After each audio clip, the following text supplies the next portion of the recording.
호르무즈 해협.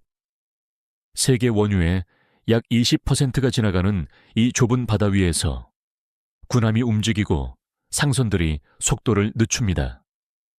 그리고 바로 그 순간 도널드 트럼프는 이렇게 말합니다. 우리는 위대한 합의에 도달할 것이다. 겉으로 보면 이건 분명히 평화의 신호입니다. 전쟁이 끝나고 협상이 시작되고 시장은 안도하는 것처럼 보입니다. 하지만 정말 그럴까요? 문제는 전쟁이 끝나느냐가 아닙니다. 문제는 누가 이 지역에 목줄을 쥐느냐입니다. 겉으로는 협상입니다. 하지만 실제로는 통제입니다. 겉으로는 평화입니다. 하지만 실제로는 에너지 질서의 재편입니다. 여기서 가장 중요한 질문이 하나 남습니다. 왜 지금 이 타이밍에 미국은 협상을 서두르고 있을까요? 단순히 전쟁을 끝내기 위해서라면 굳이 해상 봉쇄를 유지한 채 압박을 계속할 이유가 없습니다. 그렇다면 이건 전쟁을 끝내기 위한 협상이 아니라 전쟁의 결과를 구조로 고정시키는 단계일 가능성이 높습니다. 조금 더 쉽게 비유해 보겠습니다. 전쟁은 싸움입니다. 하지만 협상은 규칙을 만드는 과정입니다. 그리고 진짜 힘은 싸움에서 이기는 쪽이 아니라 그 다음 규칙을 설계하는 쪽에 있습니다. 지금 우리가 보고 있는 것은 바로 그 순간입니다. 그런데 여기서 한 가지 더 중요한 포인트가 있습니다. 이 구조 변화는 중동에서 끝나지 않습니다. 이건 석유 가격으로 이어지고 이 물류 비용으로 이어지고 결국 한국의 수출, 환율, 주식시장까지 연결됩니다. 다시 말해, 이제 이건 뉴스가 아니라 한국 경제의 미래 가격표가 바뀌는 사건입니다. 여러분은 이 상황을 어떻게 보십니까? 정말로 전쟁이 끝나는 과정일까요? 아니면 더 큰 게임이 시작되는 신호일까요? 이걸 이해하려면 우리는 한 단계 더 들어가야 합니다. 지금 협상 테이블 위에서 실제로 어떤 힘의 구조가 작동하고 있는지 말입니다. 그리고 그 순간 이 협상이 왜 이미 결론이 정해진 게임처럼 보이는지 조금씩 드러나기 시작합니다. 지금 협상 테이블 위에서 벌어지고 있는 상황을 보면 이건 우리가 일반적으로 생각하는 외교 협상과는 전혀 다른 구조입니다. 겉으로는 미국과 이란이 마주 앉아 조건을 조율하는 것처럼 보이지만 실제로는 이미 한쪽으로 기울어진 상태에서 진행되는 게임에 가깝습니다. 왜냐하면 현재 이 판의 핵심은 대화가 아니라 압박이기 때문입니다. 도널드 트럼프는 분명하게 말했습니다. 미국은 이미 이란의 해군과 공군을 무력화했고 주요 지도부까지 제거했다고 주장합니다.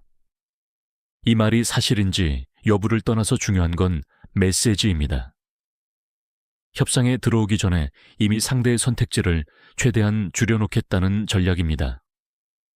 그리고 이 메시지는 단순히 이란을 향한 것이 아니라 전 세계를 향한 신호이기도 합니다. 여기서 한 가지 생각해 볼 부분이 있습니다.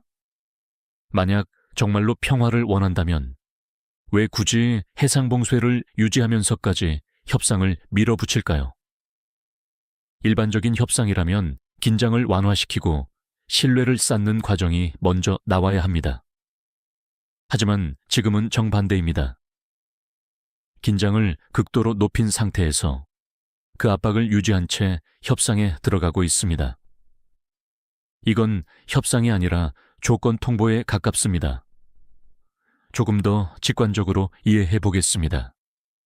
두 사람이 협상을 한다고 가정했을 때 한 명은 자유롭게 움직일 수 있고 다른 한 명은 손발이 묶인 상태라면 그건 협상이 아니라 결과가 이미 정해진 과정입니다. 지금 이란이 처한 상황이 바로 그렇습니다. 하지만 여기서 더 중요한 포인트가 있습니다. 이란이 약해서 협상에 끌려오는 게 아니라는 점입니다. 겉으로 보면 미국의 압도적인 군사력 때문에 이란이 밀리는 것처럼 보입니다. 하지만 실제로는 이란도 알고 있습니다. 이 싸움이 길어질수록 자신들이 감당해야 할 경제적, 에너지적 압박이 훨씬 더 커진다는 것을 말입니다. 특히 해상 봉쇄는 단순한 군사 행동이 아니라 국가의 숨통을 조이는 행위입니다. 국가에게 있어 에너지 수출은 혈액과 같습니다. 그 흐름이 막히면 경제는 바로 경직됩니다. 그리고 바로 이 지점에서 이번 협상의 본질이 드러나기 시작합니다. 미국은 단순히 이란과의 전쟁을 끝내려는 것이 아닙니다. 이란이 어떤 방식으로 에너지를 생산하고 누구에게 팔고 어떤 조건으로 거래할지를 통제 가능한 구조 안에 넣으려는 것입니다. 다시 말해, 이건 전쟁의 끝이 아니라 전쟁 이후 질서를 설계하는 과정입니다. 그런데 여기서 시청자분들이 놓치기 쉬운 부분이 하나 있습니다. 이 협상은 이란만의 문제가 아니라는 점입니다. 왜냐하면 이란은 단순한 국가가 아니라 중동 에너지 흐름의 핵심 변수이기 때문입니다. 이란이 어떤 조건으로 움직이느냐에 따라 사우디, UAE, 심지어 러시아와 중국까지 영향을 받게 됩니다. 그리고 이 흐름은 그대로 글로벌 에너지 가격으로 이어집니다. 여기서 질문을 하나 던져보겠습니다. 만약 미국이 이란의 에너지 흐름까지 통제하게 된다면 그 다음 단계는 무엇일까요? 단순히 한 국가를 제어하는 수준에서 끝날까요? 아니면 중동 전체의 에너지 질서를 다시 짜는 방향으로 갈까요? 이 질문이 중요한 이유는 그 답이 곧 한국 경제의 방향과 연결되기 때문입니다. 한국은 에너지의 90% 이상을 수입에 의존하는 구조입니다. 특히 중동에 대한 의존도가 매우 높습니다. 즉, 이 협상에서 결정되는 것은 단순히 미국과 이란의 관계가 아니라 한국이 앞으로 어떤 가격에 에너지를 사게 될지, 어떤 리스크를 안고 가게 될지에 대한 문제입니다. 하지만 더 깊이 들어가 보면 이건 단순한 가격 문제가 아닙니다. 에너지를 누가 통제하느냐는 곧 세계 경제의 리듬을 누가 쥐느냐와 같은 의미입니다. 그리고 지금 그 리듬이 바뀌려 하고 있습니다. 하지만 진짜 핵심은 아직 나오지 않았습니다. 지금까지는 표면적인 힘의 구조를 본 것에 불과합니다. 이제부터는 한 단계 더 들어가야 합니다. 왜 미국이 이렇게까지 이란을 압박하면서 협상을 서두르는지, 그 배경에 있는 진짜 목적은 무엇인지 말입니다. 그리고 그 순간 우리가 지금까지 핵 문제라고 알고 있던 이 갈등의 본질이 완전히 다른 모습으로 보이기 시작합니다. 여기서부터 시선을 완전히 바꿔야 합니다. 우리는 지금까지 이 갈등을 핵 문제라고 배워왔습니다. 이란이 핵을 개발하려 하고 미국은 그것을 막으려 한다는 단순한 구조 말입니다. 하지만 정말 그게 전부일까요? 겉으로는 핵입니다. 하지만 실제로는 전혀 다른 것이 걸려 있습니다. 바로 에너지입니다. 조금 더 정확하게 말하면 누가 에너지의 흐름을 통제하느냐입니다. 이걸 이해하려면 지도 하나를 머릿속에 그려보셔야 합니다. 중동에서 생산된 원유가 어디로 가는지, 그리고 그 길이 얼마나 좁은지를 말입니다. 그 중심에 있는 곳이 바로 호르무즈 해협입니다. 이곳은 단순한 바다가 아니라 전 세계 에너지 시스템의 목줄 같은 곳입니다. 이 목줄을 누가 쥐느냐에 따라 세계 경제의 숨이 조여질 수도 풀릴 수도 있습니다. 그래서 미국은 단순히 이란의 핵을 막으려는 것이 아니라 이 목줄을 안정적으로 그리고 필요하다면 통제 가능한 상태로 유지하려는 것입니다. 여기서 중요한 반전이 하나 나옵니다. 많은 사람들이 이렇게 생각합니다. 미국은 중동 석유에 덜 의존하니까 이제는 크게 신경 쓰지 않는다. 하지만 실제로는 정반대입니다. 미국은 직접 석유를 덜 필요로 할수록 오히려 누가 그 석유를 통제하느냐에 더 민감해집니다. 왜냐하면 이건 단순한 자원의 문제가 아니라 글로벌 금융과 패권의 문제이기 때문입니다. 석유는 단순한 에너지가 아닙니다. 달러로 거래되는 가장 중요한 자산입니다. 즉, 에너지 흐름을 통제한다는 것은 달러 흐름을 통제한다는 의미입니다. 그리고 달러 흐름을 통제한다는 것은 결국 세계 경제의 심장 박동을 조절한다는 뜻입니다. 이 지점에서 이번 협상의 진짜 목적이 보이기 시작합니다. 이건 핵을 포기시키기 위한 협상이 아니라 이란을 에너지 질서 안으로 편입시키는 협상입니다. 다시 말해, 이란이 독자적으로 움직이는 플레이어가 아니라 미국이 설계한 시스템 안에서 움직이도록 만드는 과정입니다. 여기서 하나 더 중요한 질문이 나옵니다. 그렇다면 이란은 왜 이걸 받아들일 가능성이 있을까요? 답은 간단합니다. 밖에 있으면 숨이 막히고 안으로 들어오면 숨은 쉴 수 있기 때문입니다. 지금 이란은 해상 봉쇄와 경제 제재라는 이중 압박을 받고 있습니다.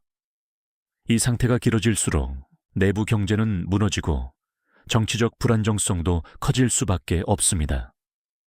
즉, 선택지는 점점 줄어들고 있습니다. 하지만 이건 단순히 굴복의 문제가 아닙니다. 이란 입장에서도 계산이 있습니다. 시스템 안으로 들어오면 제한은 있지만 생존은 가능합니다. 그리고 그 틀 안에서 다시 영향력을 키울 수도 있습니다. 이건 마치 숨을 참고 버티는 것과 좁지만 공기가 있는 방으로 들어가는 것의 차이와 같습니다. 여기서 우리는 중요한 구조 하나를 보게 됩니다. 전쟁은 겉에서 벌어집니다. 하지만 진짜 승부는 시스템 안에서 결정됩니다. 지금 미국은 이란을 전쟁으로 이기는 것이 아니라 시스템 안으로 끌어들여서 통제 가능한 변수로 만들려고 합니다. 그리고 이게 바로 21 세기 패권 경쟁의 방식입니다. 하지만 여기서 끝이 아닙니다. 이 구조가 완성되는 순간 그 영향은 이란과 미국에서 끝나지 않습니다. 이건 도미노처럼 퍼지기 시작합니다. 에너지 화살표 물류, 화살표 물가, 화살표, 금융 화살표, 그리고 한국. 다음 단계에서는 바로 이 흐름이 어떻게 한국까지 직접 연결되는지, 그리고 왜 이 사건이 남의 일이 아닌 구조적 충격인지 하나씩 풀어보겠습니다. 이제부터가 진짜 중요한 구간입니다. 앞에서 우리는 에너지 통제라는 구조를 봤습니다. 그런데 이 구조는 절대 중동에서 멈추지 않습니다. 이건 도미노처럼 움직입니다. 하나가 흔들리면 그 다음이 자동으로 따라옵니다. 첫 번째 도미노는 에너지 가격입니다. 이란이 어떤 조건으로 시장에 복귀하느냐 혹은 얼마나 제한된 상태로 수출하느냐에 따라 국제 유가는 즉각 반응합니다. 공급이 조금만 줄어들어도 가격은 민감하게 튀어오릅니다. 반대로 공급이 풀리면 안정되는 것처럼 보입니다. 하지만 여기서 많은 사람들이 착각합니다. 유가가 안정되면 상황이 좋아지는 것 아닌가? 겉으로는 그렇습니다. 하지만 실제로는 다릅니다. 왜냐하면 중요한 건 가격이 아니라 누가 그 가격을 결정하느냐이기 때문입니다. 가격이 낮아도 특정 세력이 통제하고 있다면 그건 언제든지 흔들릴 수 있는 구조입니다. 이게 첫 번째 함정입니다. 두 번째 도미노는 물류입니다. 호르무즈 해협을 통과하는 선박들은 단순히 석유만 싣고 다니지 않습니다. 그 주변 해역은 글로벌 해상 물류의 핵심 경로입니다. 긴장이 높아지면 보험료가 올라가고 운임이 상승하고 선박들은 더 긴 항로를 선택하게 됩니다. 조금 더 쉽게 설명해 보겠습니다. 원래는 직선으로 가던 길이 막히면 우회로를 돌아야 합니다. 그럼 시간도 늘어나고 비용도 증가합니다. 그리고 이 비용은 결국 누가 부담할까요? 바로 소비자입니다. 세 번째 도미노는 물가입니다. 에너지 가격이 오르고 물류 비용이 상승하면 기업들은 그 부담을 그대로 떠안을 수 없습니다. 결국 제품 가격에 반영됩니다. 이게 바로 인플레이션으로 이어집니다. 여기서 중요한 포인트가 하나 있습니다. 이건 단순한 일시적 물가 상승이 아닐 수 있습니다. 왜냐하면 지금 일어나고 있는 건 구조적 비용 상승이기 때문입니다. 에너지 질서가 바뀌면 그 비용 구조 자체가 바뀝니다. 이건 한번 올라가면 쉽게 내려오지 않는 종류의 변화입니다. 그리고 네 번째 도미노, 여기서부터 한국이 직접 등장합니다. 한국은 에너지 수입 의존도가 매우 높은 국가입니다. 특히 중동 의존도가 절대적입니다. 이 말은 곧 중동에서 일어나는 에너지 구조 변화는 곧바로 한국 경제의 비용 구조 변화로 이어진다는 뜻입니다. 정유, 화학, 철강, 반도체, 이 모든 산업은 에너지 비용에 민감합니다. 그리고 여기에 물류까지 겹치면 어떻게 될까요? 수출 경쟁력이 흔들리기 시작합니다. 여기서 또 하나 중요한 질문이 나옵니다. 그럼 한국은 그냥 피해만 보는 걸까요? 많은 사람들이 그렇게 생각합니다. 하지만 이건 절반만 맞는 이야기입니다. 왜냐하면 위기는 항상 동시에 기회를 만들어내기 때문입니다. 에너지 가격이 흔들리면 LNG 운반선, 해양 플랜트, 에너지 인프라 관련 산업이 움직입니다. 그리고 바로 이 지점에서 한국 조선업이 등장합니다. 전 세계에서 LNG 운반선을 가장 잘 만드는 나라, 그게 바로 한국입니다. 즉, 한쪽에서는 비용이 증가하고 다른 한쪽에서는 새로운 수요가 발생합니다. 이게 바로 구조 변화의 특징입니다. 하지만 여기서 끝이 아닙니다. 진짜 중요한 건 이 모든 흐름이 동시에 움직인다는 점입니다. 이 에너지 화살표, 물류 화살표 물가, 화살표 산업, 화살표 금융, 이 모든 것이 연결된 상태에서 한 축이 흔들리면 전체가 같이 흔들립니다. 그리고 이건 단순한 경제 문제가 아니라 시스템의 재조정입니다. 여기서 가장 위험한 착각이 하나 있습니다. 이건 일시적인 충격일 것이다. 하지만 만약 이게 구조적 변화라면 우리는 완전히 다른 전략이 필요합니다. 그리고 바로 그 지점에서 이번 협상에 또 다른 얼굴이 드러납니다. 겉으로는 미국이 압도적으로 유리해 보입니다. 모든 레버리지를 쥐고 있고 상대를 압박하고 있습니다. 하지만 정말로 그게 완전한 승리일까요? 다음 단계에서는 이 승리가 왜 오히려 새로운 리스크가 될 수 있는지, 그리고 왜 지금이 가장 위험한 순간일 수 있는지 더 깊이 들어가 보겠습니다. 지금까지의 흐름만 보면 많은 분들이 이렇게 생각하실 겁니다. 결국 미국이 이긴 게임 아닌가? 군사적으로 압도했고 해상 봉쇄를 유지하고 있으며 협상 테이블에서도 주도권을 쥐고 있습니다. 겉으로 보면 완벽한 승리 구조입니다. 하지만 바로 이 지점에서 가장 큰 착각이 시작됩니다. 겉으로는 승리입니다. 하지만 실제로는 새로운 리스크의 출발점일 수 있습니다. 왜냐하면 너무 강한 압박은 항상 반작용을 만들어내기 때문입니다. 이걸 조금 더 쉽게 설명해 보겠습니다. 풍선을 한쪽으로 계속 누르면 어떻게 될까요? 처음에는 눌린 쪽이 들어갑니다. 하지만 계속 압력을 가하면 다른 쪽이 튀어나오기 시작합니다. 지금 미국이 하고 있는 전략이 바로 이것과 비슷합니다. 이란을 강하게 압박하면 할수록 이란은 다른 출구를 찾기 시작합니다. 그리고 그 출구는 이미 존재합니다. 중국입니다. 러시아입니다. 그리고 미국이 통제하기 어려운 비서구 에너지 블록입니다. 여기서 중요한 반전이 하나 나옵니다. 미국은 에너지 흐름을 통제하려고 하지만 그 시도가 오히려 새로운 에너지 질서를 만들어낼 수 있습니다. 이건 단순한 가설이 아닙니다. 이미 일부 흐름은 시작되고 있습니다.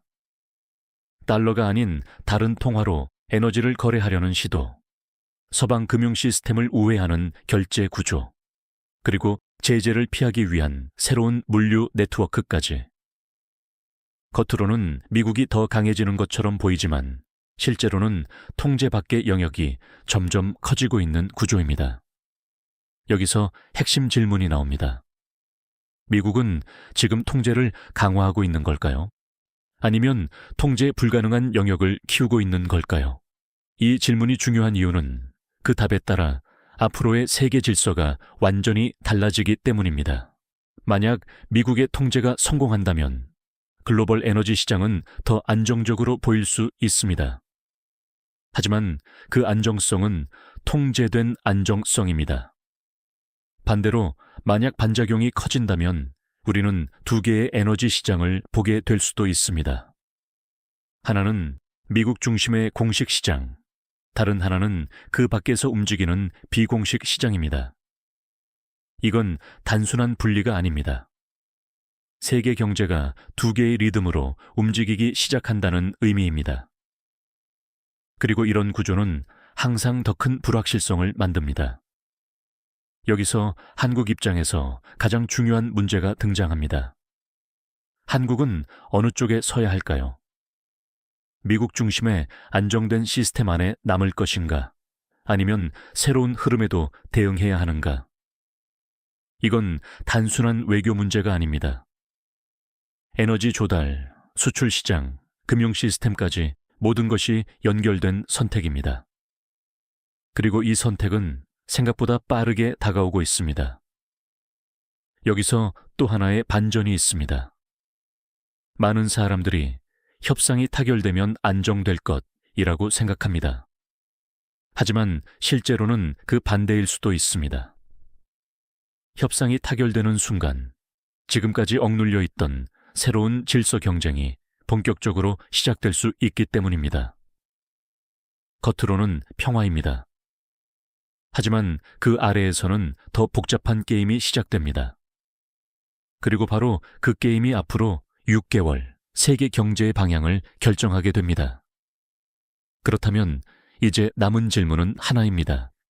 앞으로 어떤 시나리오가 펼쳐질까요? 단순히 좋아진다 대 나빠진다가 아니라 어떤 경로로, 어떤 속도로, 그리고 한국은 어디에 서게 될까요? 다음에서는 이 협상 이후 펼쳐질 세 가지 현실적인 시나리오를 통해 그 미래를 구체적으로 그려보겠습니다. 이제부터는 감이 아니라 시나리오로 보셔야 합니다. 앞으로 6개월, 이 협상 이후 세계는 크게 세 가지 경로 중 하나로 움직일 가능성이 높습니다. 그리고 중요한 건 이 세 가지 모두 한국에게 전혀 다른 결과를 만들어낸다는 점입니다. 첫 번째 시나리오는 통제된 안정입니다. 미국과 이란이 일정 수준의 합의에 도달하고 이란은 제한된 조건에서 에너지 시장에 복귀합니다. 겉으로 보면 가장 이상적인 그림입니다. 유가는 급등하지 않고 시장은 안정을 찾고 투자 심리도 회복됩니다. 하지만 여기서 다시 한번 질문을 던져야 합니다. 이 안정은 과연 진짜 안정일까요? 이건 자유롭게 움직이는 시장이 아니라 강하게 통제된 상태에서 유지되는 균형입니다. 마치 밸브를 조절해서 수압을 유지하는 것과 같습니다. 물이 흐르긴 하지만 누군가가 계속 조절하고 있는 상태입니다. 이 경우 한국은 단기적으로는 유리합니다. 에너지 가격이 급등하지 않기 때문에 기업 부담이 줄어들고 수출 환경도 안정됩니다. 하지만 장기적으로 보면 다른 문제가 생깁니다. 에너지 가격이 정치 변수에 더 민감해집니다. 즉, 언제든지 다시 흔들릴 수 있는 구조가 됩니다. 두 번째 시나리오는 불완전한 합의, 지속되는 긴장입니다. 협상은 진행되지만 완전히 타결되지 않고 부분적인 충돌과 긴장이 계속 반복되는 상황입니다. 이게 사실 가장 현실적인 시나리오입니다. 왜냐하면 양쪽 모두 완전히 물러설 수 없기 때문입니다. 미국은 통제력을 유지하려 하고 이라는 완전한 종속을 피하려 합니다. 이 상태에서는 시장이 가장 불안정해집니다. 유가는 오르락 내리락하고 물류 비용도 계속 변동하고 기업들은 장기 계획을 세우기 어려워집니다. 이건 마치 계속 흔들리는 다리 위를 건너는 것과 같습니다. 넘어지지는 않지만 안정적으로 걷기도 어렵습니다. 한국 입장에서는 가장 까다로운 시나리오입니다. 왜냐하면 비용은 계속 흔들리고 전략은 계속 수정해야 하기 때문입니다. 특히 중소기업과 수출기업들은 이 변동성을 가장 직접적으로 맞게 됩니다. 세 번째 시나리오는 질서의 분열입니다. 협상이 실패하거나 또는 형식적으로는 합의가 이루어지더라도 실질적으로는 다른 블록이 형성되는 경우입니다. 이 경우 세계는 두 개의 에너지 시스템으로 나뉠 수 있습니다. 미국 중심의 시스템과 그 밖에서 움직이는 또 다른 시스템입니다. 이건 단순한 경쟁이 아닙니다. 룰 자체가 다른 게임이 두 개 생기는 겁니다. 하나는 달러 기반, 다른 하나는 그 외의 방식으로 움직이는 구조입니다. 이 시나리오에서는 불확실성이 가장 커집니다. 하지만 동시에 기회도 가장 큽니다. 왜냐하면 새로운 질서가 만들어질 때 새로운 플레이어가 등장할 수 있기 때문입니다. 여기서 한국의 선택이 중요해집니다. 한쪽에 완전히 의존할 것인가, 아니면 두 시스템 사이에서 균형을 잡을 것인가. 이건 단순한 경제 전략이 아니라 국가의 생존 전략입니다. 그리고 중요한 건 이 세 가지 시나리오 중 어떤 것이 현실이 되더라도 한국은 영향을 피할 수 없다는 점입니다. 문제는 피해를 줄이는 것이 아니라 이 구조 속에서 어디에 서느냐입니다. 여기서 마지막 질문이 남습니다. 이 모든 변화 속에서 한국은 단순한 피해자가 될까요? 아니면 이 변화를 활용하는 전략적 플레이어가 될까요? 이 질문에 대한 답이 곧 우리의 결론으로 이어집니다. 이제 속도를 조금 늦춰보겠습니다. 지금까지 우리는 하나의 흐름을 따라왔습니다. 전쟁처럼 보였던 사건이 사실은 에너지 질서를 재편하는 과정이었고, 그 과정이 도미노처럼 퍼지며 결국 한국 경제까지 연결된다는 구조였습니다. 여기서 가장 중요한 결론은 단순합니다. 전쟁은 끝날 수 있습니다. 하지만 통제 구조는 끝나지 않습니다. 오히려 전쟁이 끝난 이후에 그 통제는 더 정교해지고 더 강해집니다. 많은 사람들은 이렇게 생각합니다. 협상이 타결되면 상황은 안정될 것이다. 하지만 우리가 지금까지 본 구조는 정반대입니다. 협상이 끝나는 순간 진짜 게임이 시작됩니다. 왜냐하면 그때부터는 누가 룰을 만들고 누가 그 룰 안에서 움직이느냐가 결정되기 때문입니다. 이건 단순한 외교 뉴스가 아닙니다. 이건 에너지 가격, 물류 비용, 환율, 그리고 한국의 산업 경쟁력까지 모두 연결된 문제입니다. 결국 이 모든 이야기를 한 줄로 정리하면 이렇습니다. 진짜 권력은 눈에 보이는 군사력이 아니라 보이지 않는 흐름을 통제하는 능력이다. 에너지, 물류, 금융. 이 세 가지를 누가 쥐느냐에 따라 세계의 힘의 균형은 완전히 달라집니다. 그리고 지금 우리는 그 균형이 바뀌는 순간 한가운데에 서 있습니다. 여기서 여러분께 하나 질문을 드리고 싶습니다. 이 상황에서 한국은 어떤 선택을 해야 할까요? 미국 중심의 질서 안에서 안정성을 택해야 할까요? 아니면 변화하는 흐름 속에서 새로운 기회를 찾아야 할까요? 혹은 그 사이에서 균형을 잡는 전략이 가능할까요? 이건 정답이 있는 문제가 아닙니다. 하지만 분명한 건 하나입니다. 아무 선택도 하지 않는 것이 가장 위험한 선택이라는 점입니다. 여러분은 어떻게 생각하십니까? 지금 이 협상은 진짜 평화를 향한 길일까요? 아니면 더 큰 통제 구조의 시작일까요? 댓글로 여러분의 판단을 남겨보시기 바랍니다. 이 문제는 단순한 뉴스 해석이 아니라 우리가 어떤 미래를 준비해야 하는지에 대한 질문이기 때문입니다.